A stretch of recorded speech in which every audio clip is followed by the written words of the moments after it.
Hi, I'm Clena Severo with Municipal Court, and you're watching the Weekly Report. The courthouse, which was built in 1973, is currently getting a major overhaul, especially with an emphasis on energy efficiency, security, customer service, and bringing it up to modern ADA standards so it's accessible to all of our residents. For instance, the courthouse escalators, which were too narrow and steep, have been swapped out for stairs and upgraded elevators. All of the courtroom doors and doorways are more accessible too. The security desk, lobby, and customer service areas have received a makeover as well. The latest project is replacing the roof with a green roof that's energy efficient and sustainable. When completed, it will be used for court events and as an employee break area.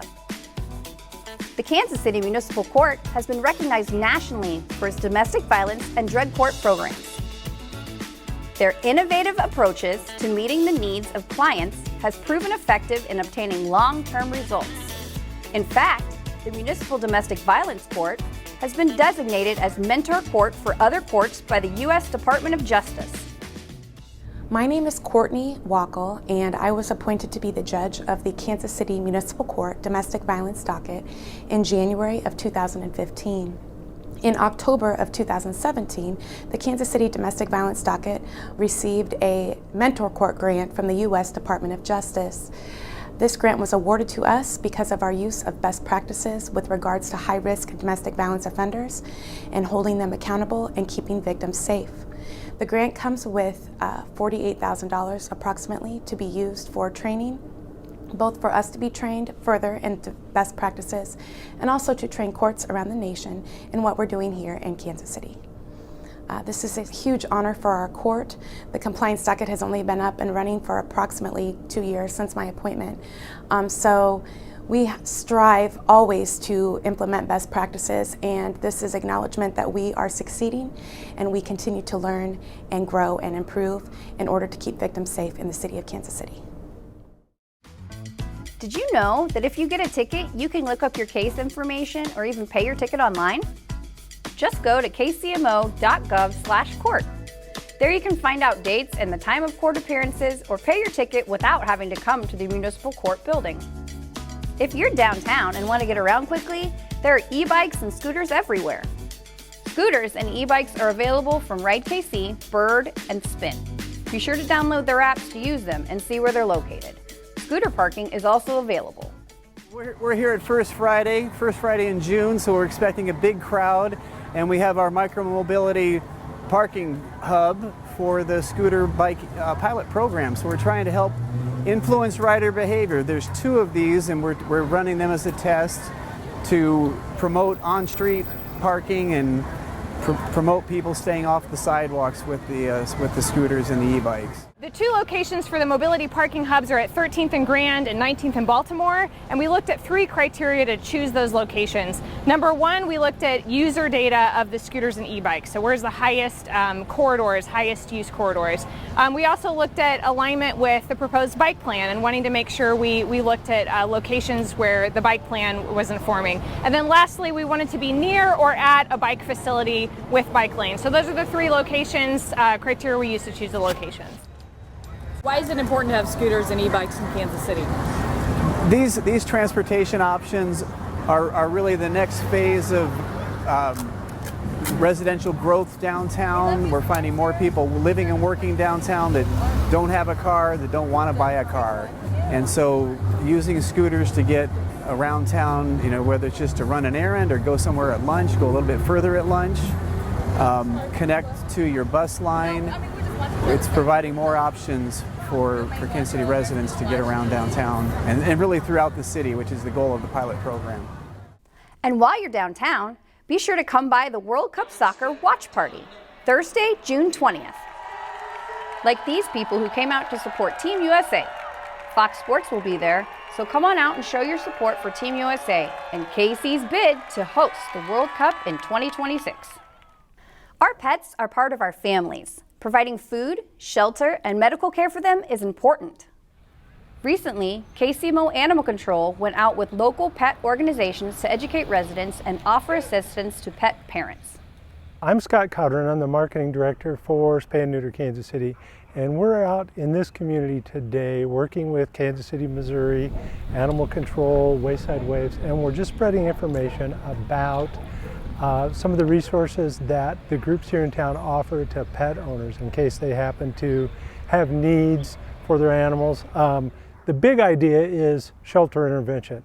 So if somebody's struggling and they're not sure how to care for their pet, we want them to have at least a first line of support that can maybe get them where they need to be so they can keep their animals, because loving homes are good homes, and we'd rather see animals in their homes with the families that they love versus in the shelter or on the streets. Now, stay tuned for more great city videos. I'm Clena Severo with the Weekly Report. Have a great summer. Hello, I'm Jeff Hurley with KC Park Rangers. I want to share some tips with you to help you stay safe and be responsible at our parks and amenities. Whenever you come to a park, we ask that you always use the designated parking areas. Driving or parking on the grass is not allowed. Put your belongings and valuables in your trunk prior to arriving and lock your doors. Please don't litter or leave trash behind. Always put trash in the provided containers and recycle whenever possible. If you bring your dog, we ask that you always have them on a leash and pick up after them. It's the law. It also helps keep our parks clean and pollution out of the waterways. Remember, if it's on the ground, it's in the water. And while I know our fountains are tempting on a hot day, it is not safe nor healthy to get in a fountain. It also is against the law. We have lots of spray grounds that are free throughout the city, and we ask that you keep cool there or at one of our pools.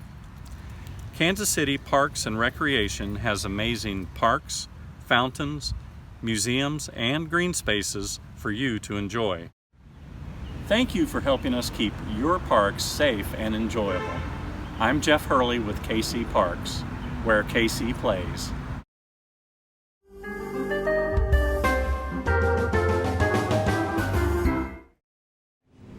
Hi, I'm Floyd Peoples, Fire Marshal for the Kansas City, Missouri Fire Department. Warm weather means more time outside grilling, enjoying time around the fire pit, and relaxing outdoors. But these activities present fire safety concerns as well.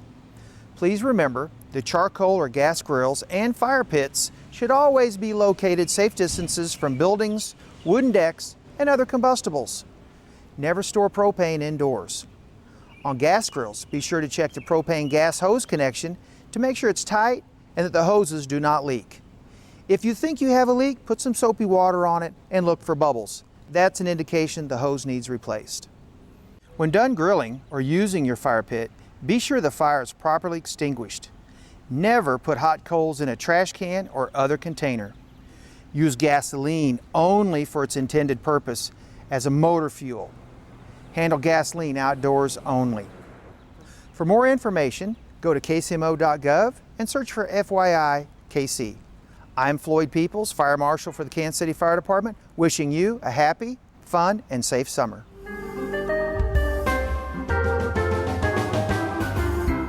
Hi, I'm Deb Campbell, founder and director of Arts and Aging KC. Worked in the Kansas City community for over 30 years, and now in the field of creative aging. We're partnering with Kansas City Parks and Rec. They're taking the leadership on what is life enrichment at one of their community centers. Brush Creek Community Center now has become a hub of programming that involves quilting, textile art, card making, cooking, photography. Everyone's welcome here at Life Enrichment at Brush Creek Community Center. I'm Deb Campbell with Arts and Aging, and we're working with Parks and Rec, where KC plays.